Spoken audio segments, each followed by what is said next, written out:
Many times we pay too much attention to number of followers on social media. We really should be focusing on collecting email addresses because that's at least owned. I don't believe we own our social media properties because they can go away at any time.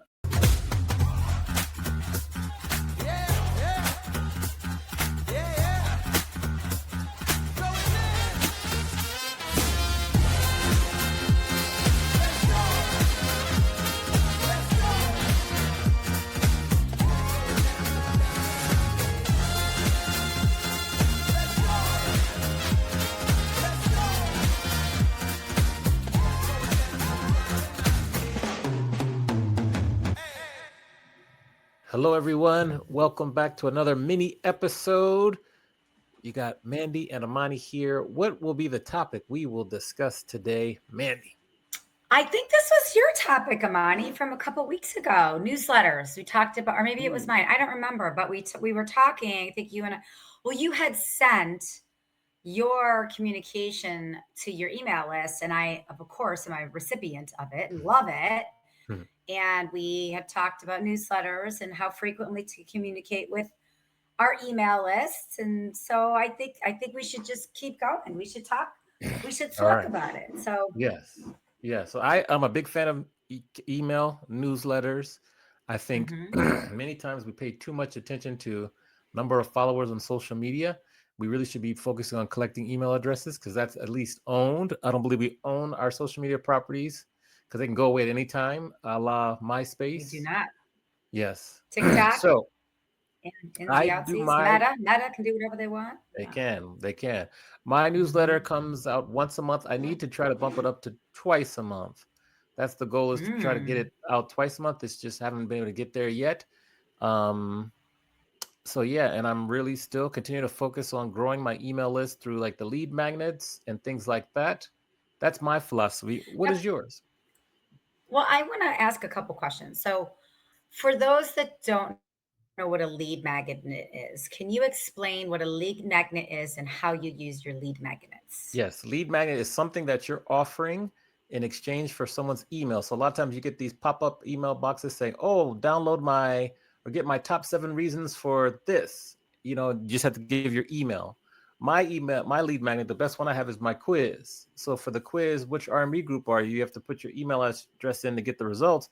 Then I can grow my email list that way. I need to add probably one or two more different places to continue to grow also.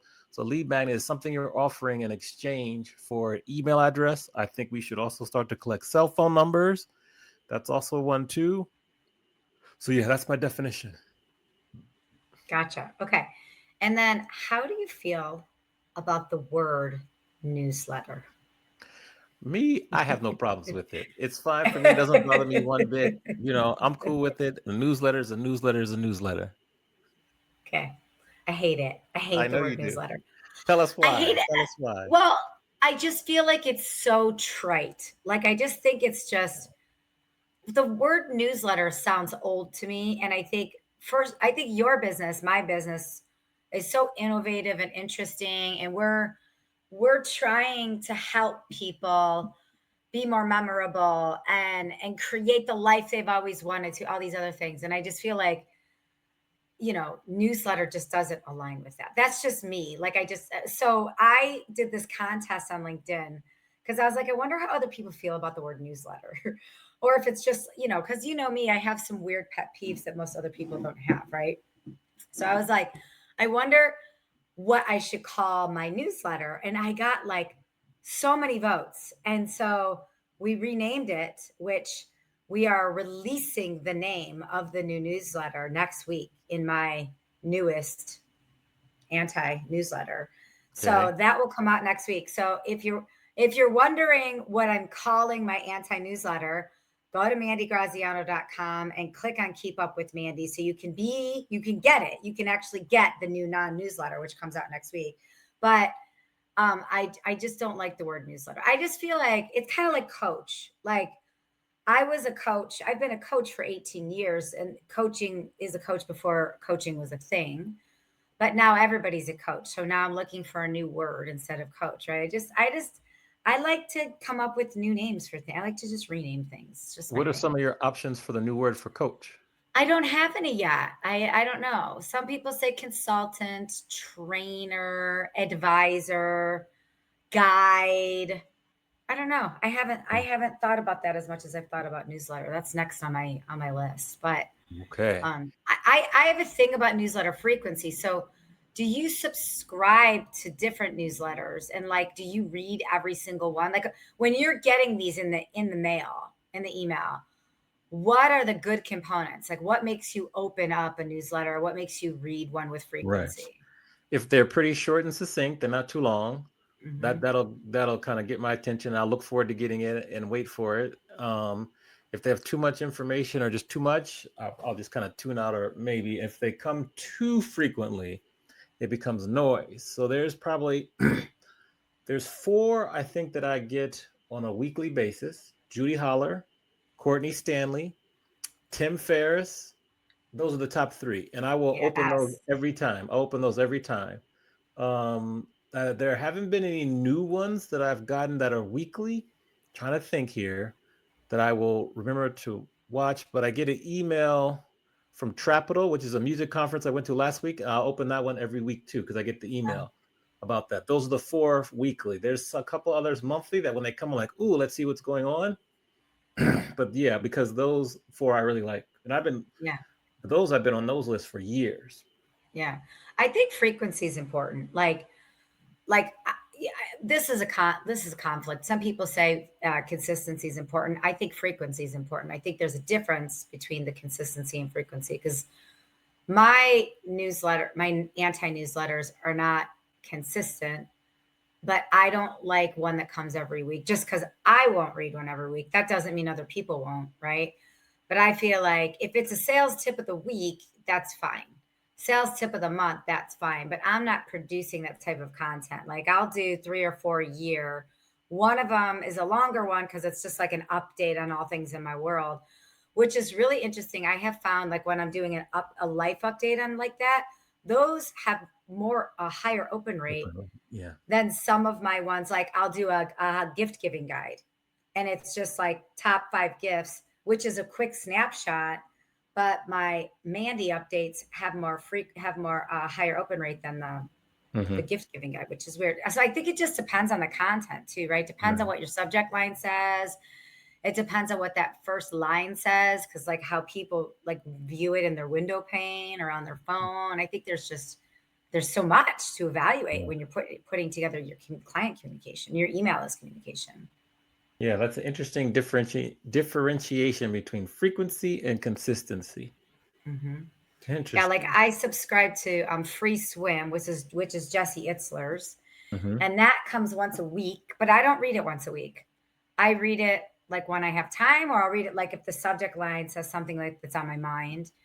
Erin King's, I think, comes once a week too, but I don't read hers every week. But she's got really good content. I noticed some of the ones that I really like are when they pick one topic and Hmm. they explore one topic. I think that's interesting.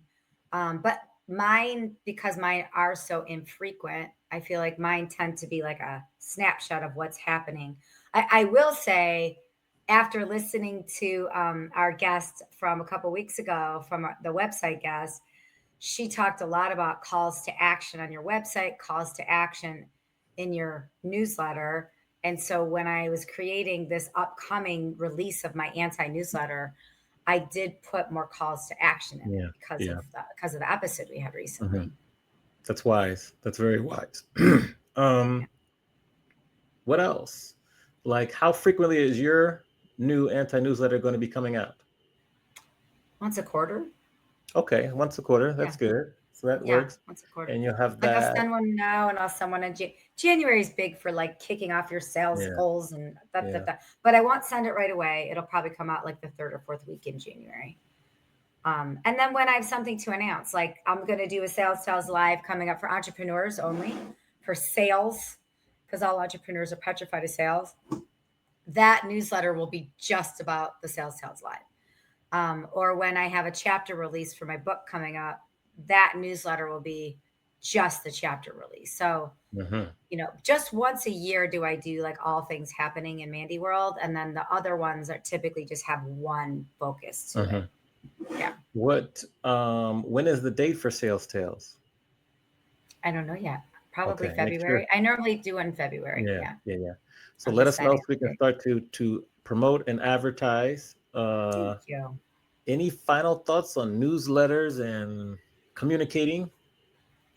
I just think if you're going to do it, make sure the pictures. I don't know about you, but I get so many hotel newsletters. Like Mm, the pictures aren't clear. There's too many words. I just think be brief, be bright, be gone. Make sure the pictures are clear. Make sure the subject line is catchy.